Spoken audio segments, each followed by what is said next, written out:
여러분의 좋아요와 구독은 채널에 큰 힘이 됩니다. 결혼한 지 7년이 되었습니다. 이도윤과 함께한 시간이 벌써 그렇게 흘렀다니 생각해보니 참 빠른 세월이었어요. 처음 만났을 때는 29이었는데 이제 36이 되었으니까요.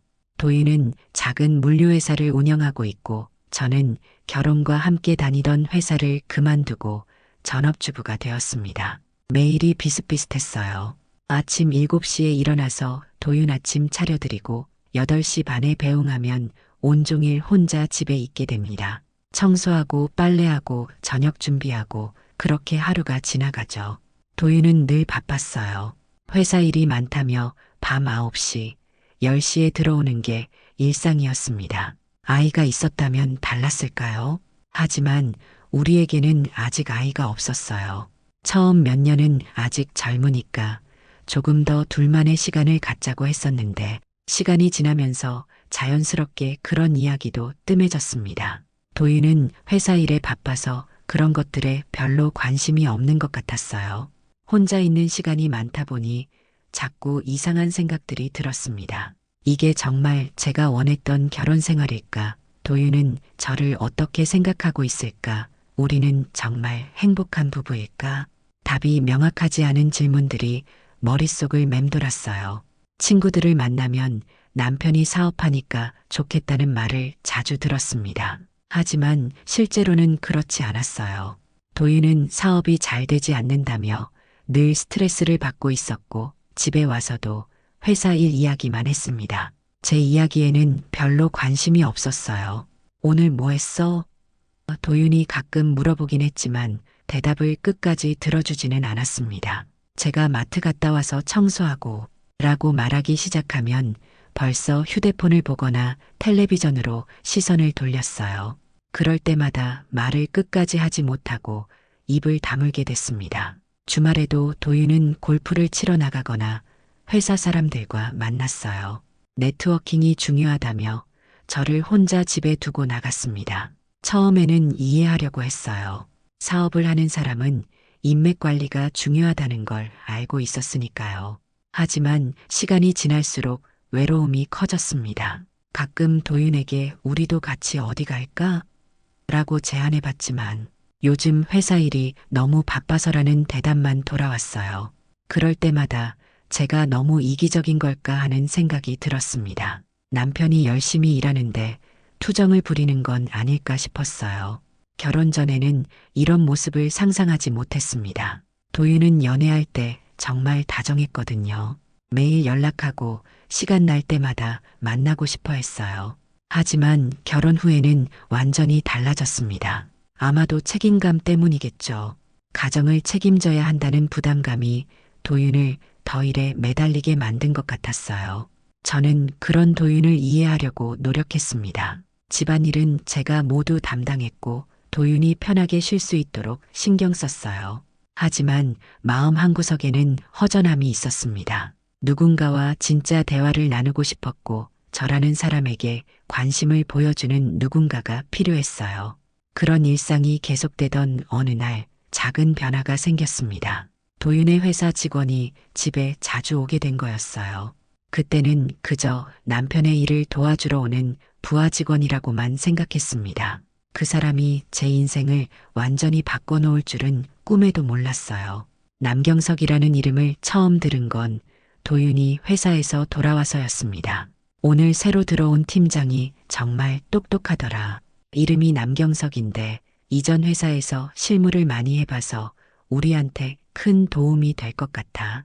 도윤이 드물게 흥분된 목소리로 말했어요.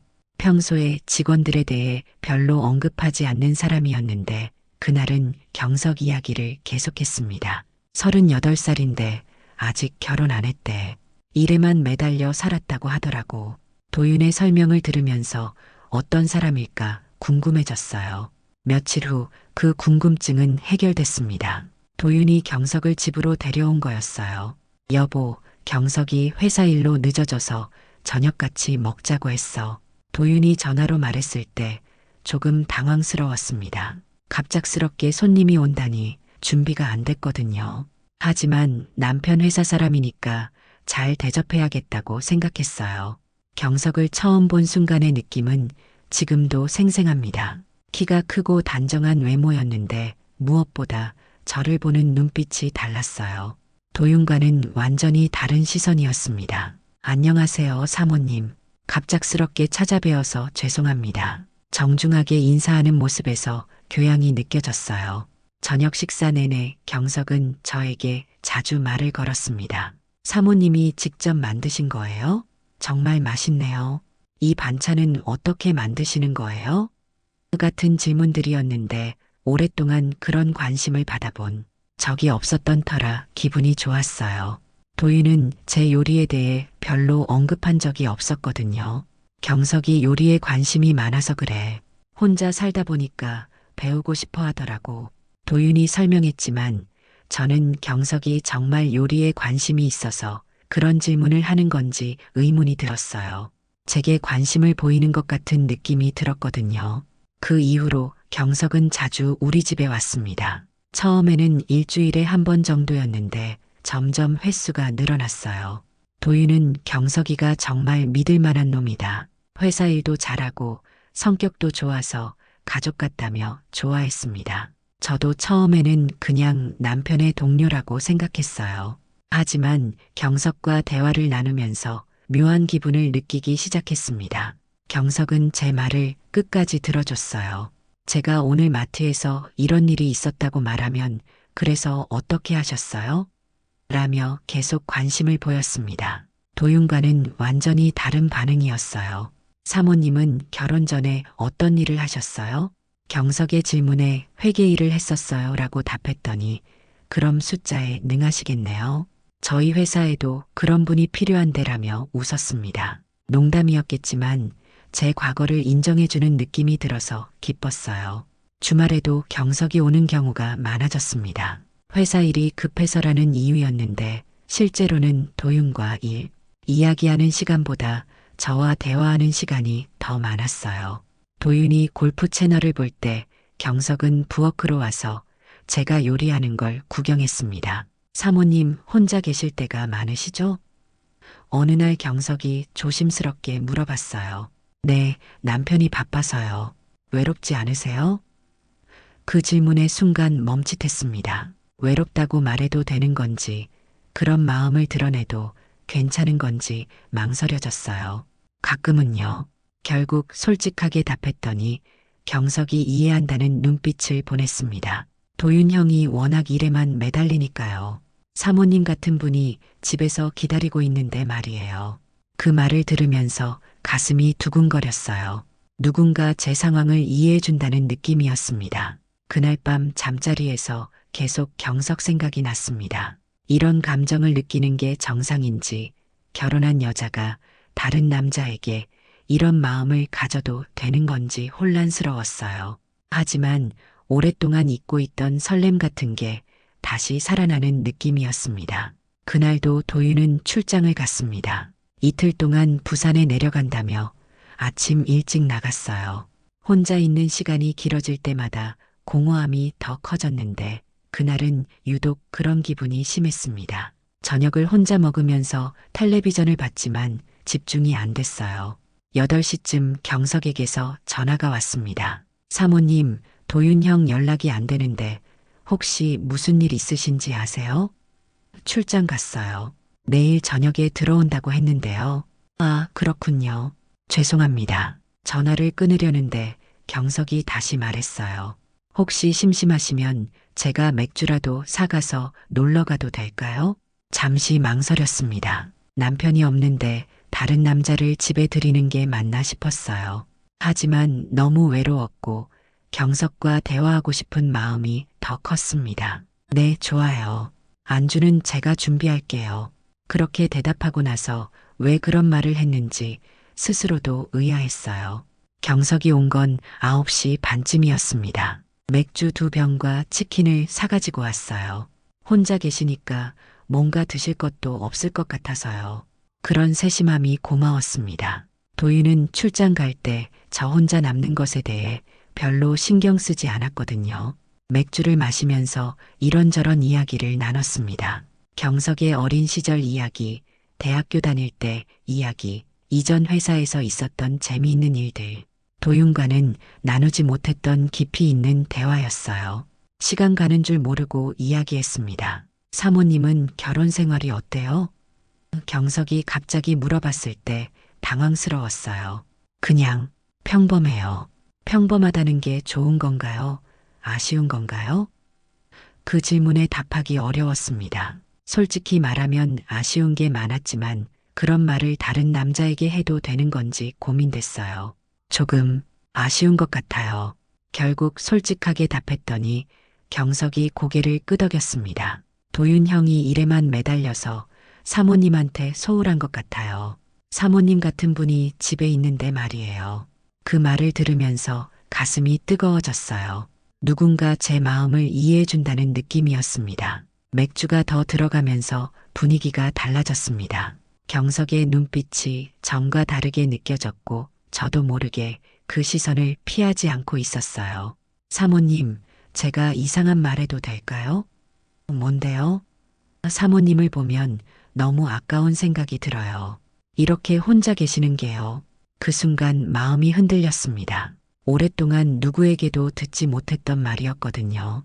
도윤은 저를 당연한 존재로 여기고 있었는데 경석은 저를 특별한 사람으로 봐주고 있었어요. 저도 경석 씨와 이야기하면 즐거워요. 그렇게 말하고 나서 얼굴이 빨개졌습니다. 경석이 제게 조금 더 가까이 다가왔어요. 사모님, 이름 대신 그렇게 부르는 목소리가 다르게 들렸습니다. 저도 모르게 고개를 돌려 경석을 바라봤는데 어느새 우리 얼굴이 가까워져 있었어요.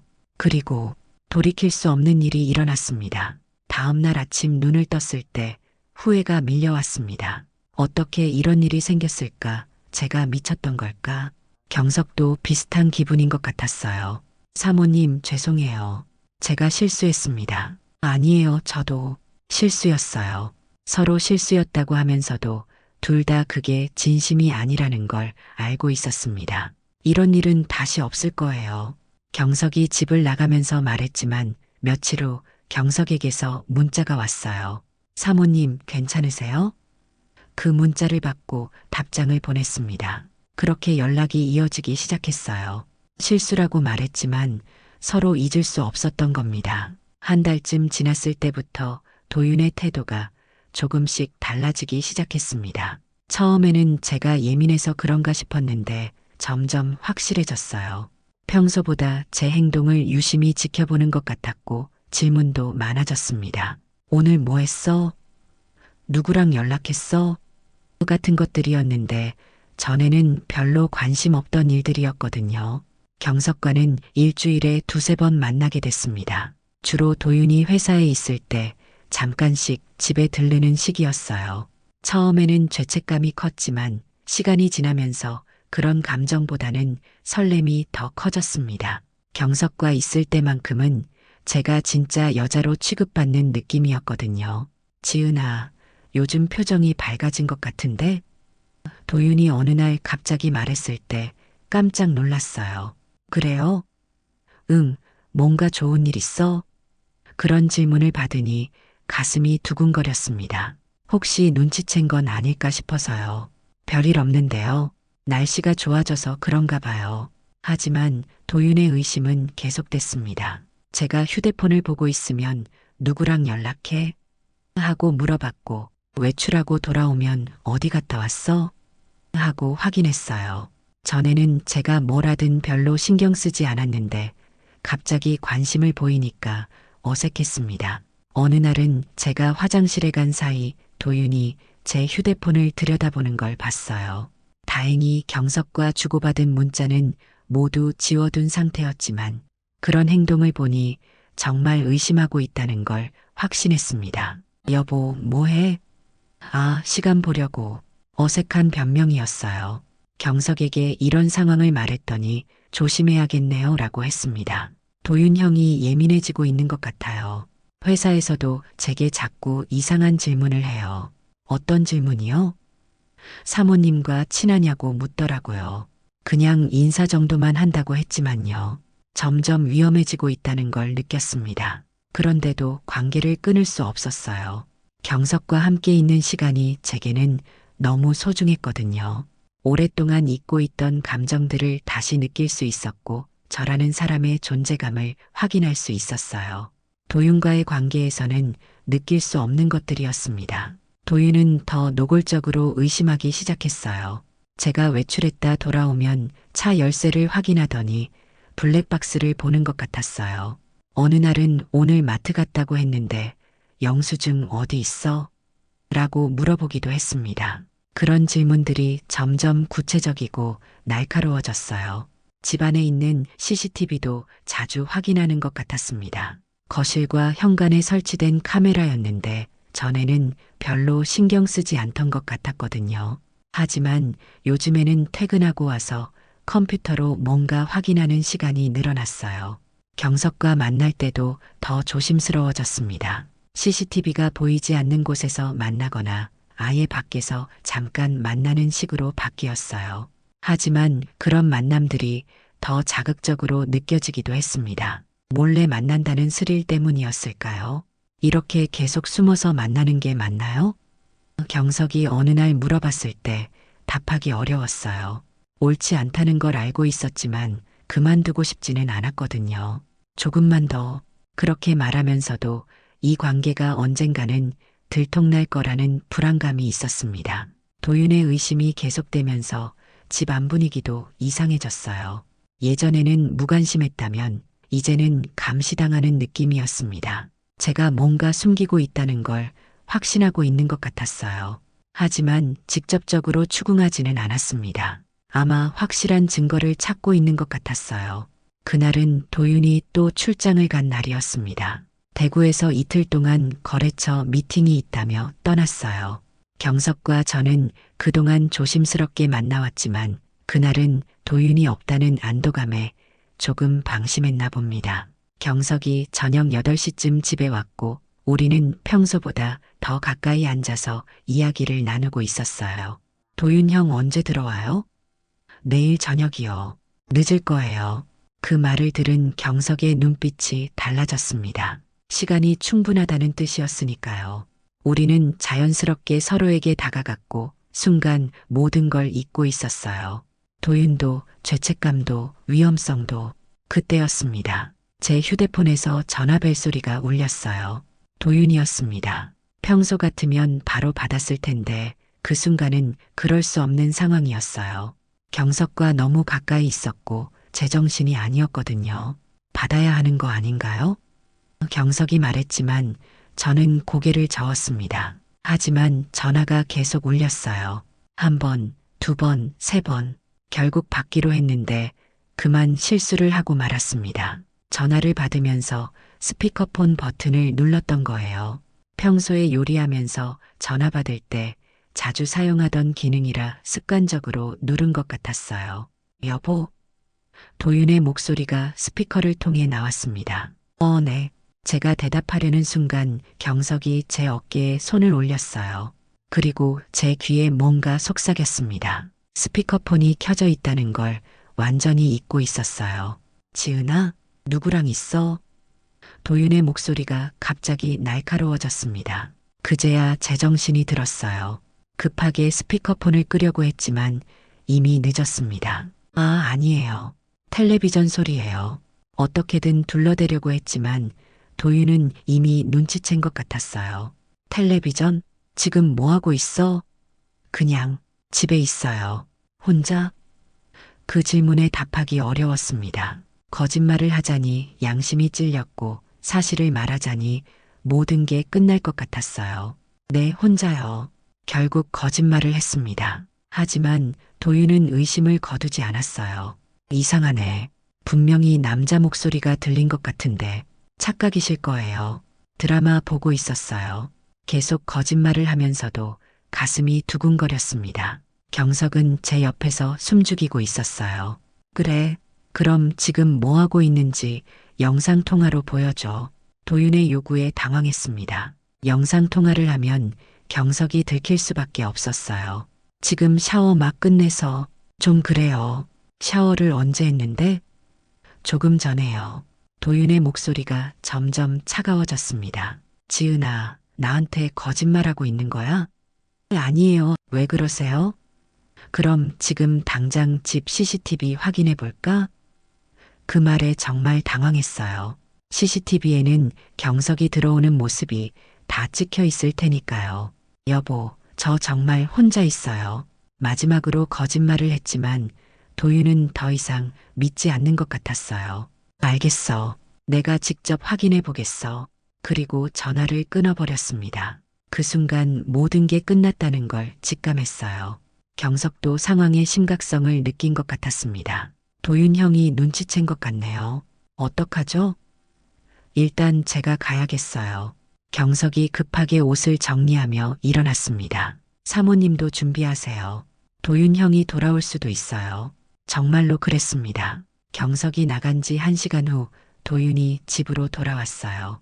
출장을 중단하고 급하게 올라온 거였습니다. 지은아, 나야. 문을 열어주니 도윤의 표정이 평소와 달랐어요. 차갑고 단단하게 굳어 있었습니다. 정말 혼자 있었어? 네, 혼자 있었어요. 아직도 거짓말을 하고 있었지만 도윤은 이미 모든 걸 알고 있는 것 같았어요. 그래, 한번 확인해 볼까? 도윤이 컴퓨터를 켜고 CCTV를 확인하기 시작했습니다. 제 심장이 터질 것 같았어요. 다음 날부터 도윤은 완전히 다른 사람이 되었습니다. 전날 밤 CCTV를 확인한 후 아무 말도 하지 않았지만 분명히 경석이 집에 온 걸 봤을 거예요. 하지만 직접적으로 추궁하지는 않았습니다.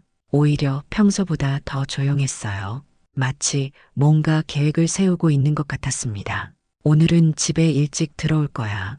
회사에 나가면서 도윤이 말했어요. 몸이 안 좋아서 일찍 끝내려고.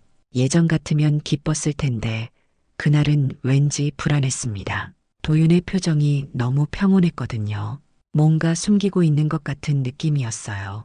경석에게 문자를 보냈습니다. 오늘은 오지 마세요. 도윤이 일찍 들어와요. 하지만 경석에게서 답이 오지 않았어요. 평소에는 바로 답장이 왔는데 그날은 연락이 안 됐습니다. 혹시 도윤이 회사에서 뭔가 했나 싶어 걱정됐어요. 오후 3시쯤 도윤에게서 전화가 왔습니다. 지은아, 잠깐 회사에 좀 와줄 수 있어? 회사에요? 왜요? 서류 좀 가져다 줘야 할 게 있어서. 중요한 계약서인데 집에 놔뒀더라고. 이상한 요청이었어요. 도윤이 회사 서류를 집에 놔두는 일은 거의 없었거든요. 어떤 서류인데요? 계약서, 책상 서랍 맨 위에 있을 거야. 급해서 그러니까 빨리 좀 와줘. 목소리는 평소와 같았지만 뭔가 어색한 느낌이 들었어요. 하지만 거절할 이유도 없었고 의심받지 않으려면 자연스럽게 행동해야 한다고 생각했습니다. 회사에 도착했을 때 주차장에서 경석의 차를 봤어요. 그러면 경석도 회사에 있다는 뜻이었습니다. 갑자기 가슴이 두근거렸어요. 혹시 도윤이 우리를 한자리에 불러놓고 추궁하려는 건 아닐까 싶었거든요. 사무실에 들어가니 도윤이 책상에 앉아 있었어요. 왔어? 서류 가져왔어? 네, 여기 있어요. 서류를 건네주면서 주변을 둘러봤는데 경석은 보이지 않았어요. 경석 씨는 어디 있어요? 회의실에 있어. 왜? 아니에요. 차가 있길래요.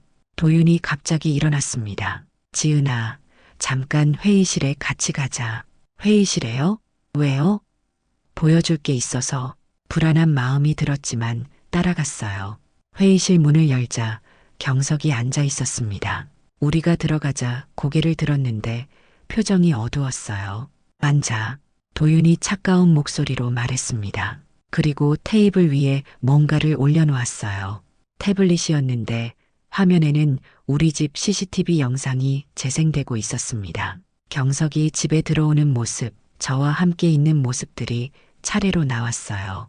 이게 뭔지 설명해 볼래? 도윤의 목소리는 무서울 정도로 조용했습니다. 경석이 먼저 입을 열었어요. 형, 죄송합니다. 죄송하다고? 뭐가 죄송한데? 제가 선을 넘었습니다. 경석의 고백에 제 심장이 멈추는 것 같았어요. 지은아, 너는 뭐라고 할래? 도윤이 저를 바라봤습니다. 그 눈빛에는 분노와 실망이 섞여 있었어요. 여보, 여보라고 부르지 마. 이제 그럴 자격 없어. 도윤의 말에 정말 모든 게 끝났다는 걸 실감했습니다. 언제부터였어? 여보, 설명할게요.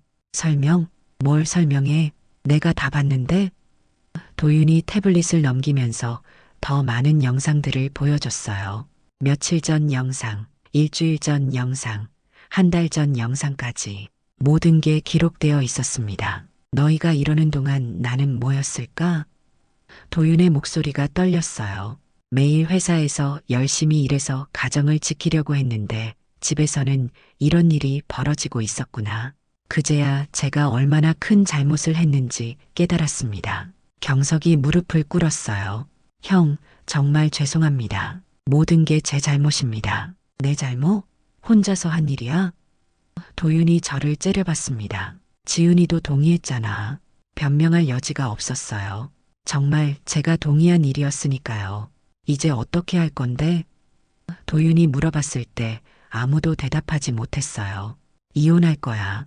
그리고 너희 둘 다 법적으로 처리할 거고 예상했던 말이었지만 실제로 들으니 충격이었습니다. 그리고 경서가 너는 당장 짐 싸. 형, 다음 주부터 출근하지 마. 모든 게 한순간에 무너졌습니다. 결혼 생활도 경석의 직장도 우리가 쌓아온 모든 것들이 끝났어요. 도윤은 정말 치밀하게 계획했던 것 같았습니다. 증거를 모으고 법적 절차를 준비하고 우리를 한자리에 불러서 모든 걸 끝내버린 거였어요.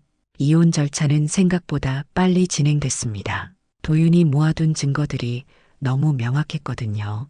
CCTV 영상, 휴대폰 통화 녹음, 심지어 저와 경석이 주고받은 문자까지 복구해서 가지고 있었어요. 변호사를 만났을 때 이 정도 증거면 유책 이혼은 확실하다고 했습니다. 재산 분할은 기대하지 마세요. 도윤의 변호사가 말했어요. 유책 배우자는 재산 분할을 요구할 수 없고 오히려 위자료를 지급해야 할 상황입니다. 그제야 제가 얼마나 어리석었는지 깨달았어요. 감정에 휩쓸려서 제 인생을 완전히 망쳐버린 거였습니다. 경석의 상황은 더 심각했어요. 회사에서 즉시 해고당했을 뿐만 아니라 업계 내에서 소문이 퍼져서 다른 곳에 취업하기도 어려워졌습니다. 사장 와이프와 바람핀 놈이라는 꼬리표가 붙어버린 거죠. 저도 그런 소문의 중심에 있었지만 경석이 받는 타격이 더 컸어요. 법정에서 재판을 받는 날이 왔습니다. 상간소송이었어요. 도윤이 저와 경석을 모두 고소한 거였습니다. 판사 앞에서 제 잘못을 인정해야 했어요. 제가 잘못했습니다. 변명의 여지가 없습니다. 그렇게 말하면서도 마음 한구석에서는 억울함이 있었어요. 왜 그런 행동을 했습니까? 판사가 물어봤을 때 답하기 어려웠습니다. 외로웠어요. 남편이 너무 바빠서 저에게 관심을 주지 않았고 저는 그런 관심에 목말라 있었습니다. 그것이 불륜을 정당화할 수 있다고 생각합니까? 아니요. 제가 잘못했습니다. 경석도 비슷한 신문을 받았어요. 왜 은인을 배신했습니까? 변명할 수 없습니다. 제가 나쁜 놈입니다. 경석의 목소리는 떨리고 있었어요. 평소의 당당한 모습은 어디에도 없었습니다. 우리 모두 초라한 모습으로 법정에 서 있었어요. 도윤은 증인석에서 담담하게 증언했습니다. 결혼 7년 동안 아내를 믿고 살았습니다. 제가 일에 매달린 건 가정을 더 잘 부양하기 위해서였어요. 그런데 제가 없는 사이에 이런 일이 벌어지고 있었다니. 도윤의 목소리에 상처가 느껴졌어요. 피고인들이 저지른 행위로 인해 저는 정신적 고통을 받았고 회사 경영에도 차질이 생겼습니다. 신뢰했던 직원에게 배신당했고 사랑했던 아내에게도 배신당했어요.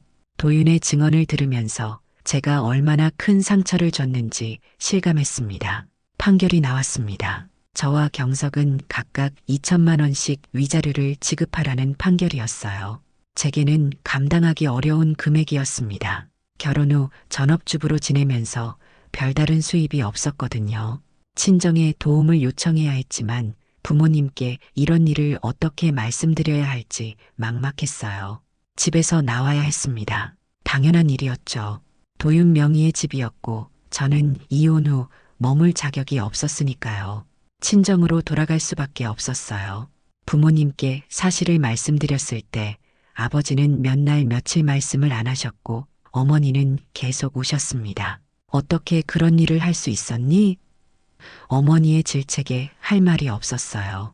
죄송해요, 엄마. 제가 잘못했어요. 이제 어떻게 살 거니? 그 질문에 답할 수 없었습니다. 36살에 이혼한 여자, 게다가 불륜으로 인한 이혼. 다시 시작하기에는 너무 많은 것을 잃었어요. 경석과도 연락이 끊어졌습니다. 서로 만나면 상처만 더 깊어질 것 같았어요. 모든 게 끝난 후에 깨달았지만 우리 사이에는 진짜 사랑이 없었던 것 같아요. 단지 외로움을 달래기 위한 관계였을 뿐이었습니다. 그런 관계 때문에 제 인생이 완전히 망가져 버렸어요.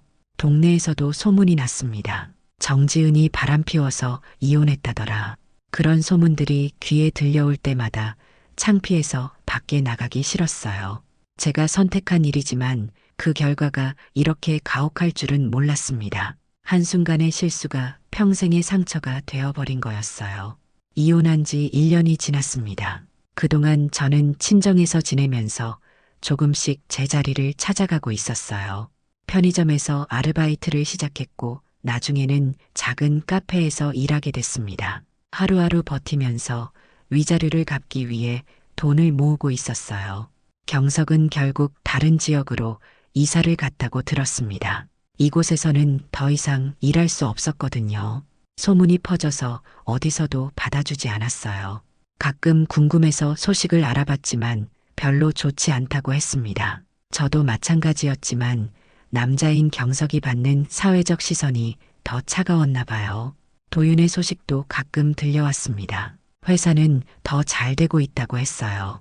경석이 없어도 큰 문제 없이 돌아가고 있었고 새로운 직원들을 뽑아서 더 체계적으로 운영하고 있다는 소문이었습니다. 저와 경석 때문에 받았던 상처는 일로 승화시킨 것 같았어요. 도윤이 새로운 여자친구 생겼다더라. 동네 아는 분이 그런 말을 해주셨을 때 마음이 복잡했어요. 질투나 후회보다는 그냥 어쩐지 허탈한 기분이었습니다. 제가 없어도 도윤의 인생은 계속되고 있다는 걸 실감했거든요. 오히려 더 나아진 것 같기도 했고요. 카페에서 일하면서 여러 사람들을 만났어요. 그 중에는 저와 비슷한 처지의 사람들도 있었습니다. 이혼한 여자, 남편에게 버림받은 여자, 혼자서 아이를 키우는 여자들. 그분들과 이야기하면서 조금씩 위로를 받았어요. 저만 힘든 게 아니라는 걸 알게 됐거든요. 처음에는 다 그래요. 시간이 지나면 괜찮아져요. 카페 사장님이 그런 말씀을 해주셨어요. 사장님도 이혼 경험이 있으셨거든요. 중요한 건 다시 일어서는 거예요. 넘어진 채로 있으면 안 되죠. 그 말이 제게는 큰 힘이 됐습니다. 위자료도 조금씩 갚아나가고 있었어요. 월급이 많지는 않았지만 부모님 도움도 받고 제 나름대로 절약하면서 모은 돈으로 분할 납부하고 있었습니다. 완전히 갚으려면 몇 년 더 걸리겠지만 그래도 조금씩 줄어드는 걸 보면 희망이 생겼어요. 새로운 사람을 만날 생각은 아직 없었습니다. 누군가를 다시 믿는다는 게 쉽지 않았고 무엇보다 제 자신을 믿을 수 없었어요. 또 같은 실수를 할까봐 두려웠거든요. 지금은 혼자서 조용히 사는 게 좋았습니다. 가끔 도윤을 우연히 마주칠 때가 있었어요. 동네가 그리 크지 않아서 완전히 피할 수는 없었거든요. 처음에는 어색했지만 이제는 서로 인사 정도는 주고받을 수 있게 됐어요. 잘 지내? 응, 잘 지내고 있어. 그런 짧은 대화였지만 나쁘지 않았습니다. 어느 날 도윤의 회사 앞을 지나가다가 새로운 직원이 도윤에게 커피를 건네는 모습을 봤어요. 젊고 예쁜 여자 직원이었습니다. 도윤이 고마워요라며 미소를 지어 보이더라고요. 그 모습을 보면서 생각했어요. 도윤은 정말 새로운 시작을 하고 있구나. 저도 언젠가는 그런 날이 올까요? 완전히 새로운 시작을 할 수 있는 날이요. 지금은 아직 그때가 아닌 것 같지만 언젠가는 제 실수를 용서하고 다시 사랑할 수 있는 날이 오기를 바랍니다. 그때까지는 지금처럼 조용히 하지만 성실하게 살아가려고 해요. 그게 제가 할 수 있는 최선의 속죄이자 새로운 시작이니까요. 이야기가 재미있으셨나요? 좋아요와 구독으로 응원해 주시면 더 많은 감동적인 이야기로 찾아뵙겠습니다. 여러분의 작은 관심이 저에게는 큰 힘이 됩니다. 감사합니다.